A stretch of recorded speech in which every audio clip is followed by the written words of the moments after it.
বিরুদ্ধে ইমপিচমেন্ট প্রক্রিয়া ইতিমধ্যেই শুরু হলো। প্রক্রিয়া শুরু করলো তৃণমূল, এমনটাই জানালেন অভিষেক বন্দ্যোপাধ্যায়।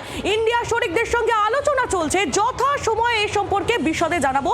দিল্লিতে এই বক্তব্য রেখেছেন অভিষেক বন্দ্যোপাধ্যায়, তার বক্তব্য একটু শুনি।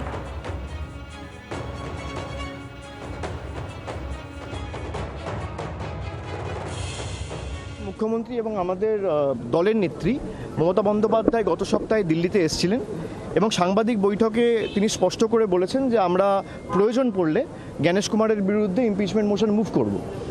এবং ইমপিচমেন্ট মোশন মুভ করার প্রক্রিয়া একটা নির্দিষ্ট প্রক্রিয়া আছে, আমাদের সেটা প্রক্রিয়াটা মেনে চলতে হয়।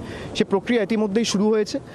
আমাদের সাংসদরা যারা লাইক মাইন্ডেড পার্টিজ আছে, ইন্ডিয়া অ্যালায়েন্সের যারা শরিক, সবার সাথে কথা বলছে এবং যথা সময়ে যা যা হবে আপনাদের সবাইকে অবগত করা হবে এবং বা আপনাদের জ্ঞাতার্থে আনা হবে।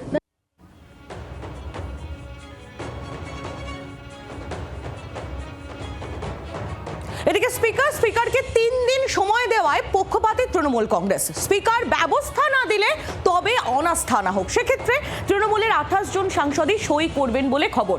দিল্লিতে একথাও জানিয়েছেন অভিষেক বন্দ্যোপাধ্যায়, স্পিকারের বিরুদ্ধে যে অনাস্থা, সেই অনাস্থার জন্য 3 দিন সময় দেওয়ার ক্ষেত্রে এক্ষেত্রে তৃণমূল কংগ্রেস তারা পক্ষপাতী।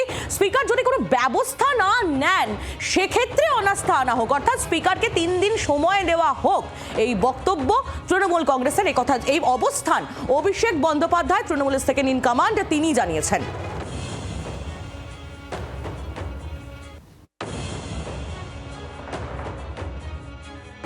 আমরা তো প্রথমে জ্ঞানেশ কুমারের বিরুদ্ধে ইমপিচমেন্ট মোশন আনিনি, আমরা তো 3 মাস আগে আনতে পারতাম। কংগ্রেস বলেছিল আনার কথা, আপনার মনে আছে। আমরা প্রত্যেকটা এভিনিউ এক্সপ্লোর করেছি, আমরা গেছি, বৈঠক করেছি, প্রতিবাদ করেছি। মুখ্যমন্ত্রী 6টা চিঠি দিয়েছে, আমাদের ডেলিগেশন সিইও অফিস থেকে শুরু করে এখানে গত 3 মাসে নেই করে 100 থেকে 150 চিঠি জমা করেছে, কোনো সদুত্তর আমরা পাইনি। এখন লাস্ট রিসোর্ট কি? ইমপিচমেন্ট। তো নো কনফিডেন্স সাইন করতে তৃণমূলের কোনো অসুবিধা নেই।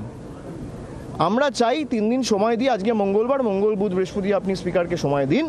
স্পিকার যদি কোনো রকম কোনো ব্যবস্থা না নেয়, শুক্রবার আপনি ইমপিচমেন্ট মোশন, শুক্রবার আপনি নো কনফিডেন্স আনুন, তৃণমূলের 28 জন এমপি সাইন করবে রেজলিউশনে, কোনো অসুবিধা নেই।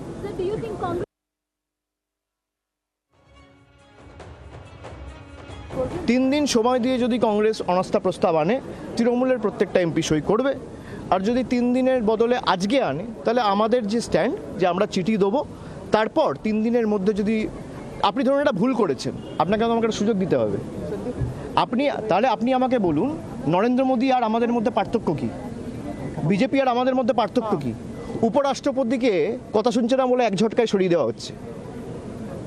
আমরা এদের মতো নই। এদের আর আমাদের মধ্যে পার্থক্যটা তো এখানেই, আমরা সুযোগ দিই। সুযোগের যদি আপনি উত্তর না দেন, সদুত্তর আমরা না পাই, তখন আমরা তো নিশ্চয়ই করব। বাংলার আওয়াজ, বাঙালির আবেগ, জি 24 ঘন্টা।